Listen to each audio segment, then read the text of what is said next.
এই ভাই, এই ভাই, তুমি কিতা করতেছো ভাই? কিন্তু ভাই কাঁঠাল দেখতাছি কাঁঠাল। ও কাঁঠাল দেখতেছো তো এমনি এমনি।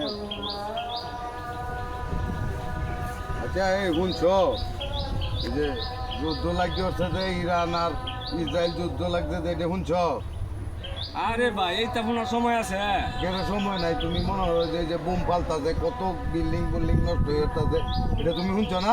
আরে এই তো আপনার সময় কই আমাদের তো এই বুম পালানির অবস্থা হয়েছে আমার বউ বাচ্চা এই সাংসারিক এইটার চিন্তা করে তো হাতাছি না। ও তে আপনি কি এই আপনার সংসারের যুদ্ধ লই এই ব্যস্ত আছে? সংসারের যুদ্ধ তো বুম নিজের উঠে এমন ভাবতাছে। আপনার ফুলাফান কয়টা? পোলা ভান আছে 4 জন। আচ্ছা রে, এ তো আর কি আর খবর রাখবেন কি? আচ্ছা যাই হোক, খবরটা এটা জিগাইলাম আর এই যে অবস্থাটা কিতা। আচ্ছা অবস্থা খুব খারাপ। আচ্ছা দাদা আপনার দুধ আপনার বাচ্চার জন্য আমি কিতা জিগাইলাম।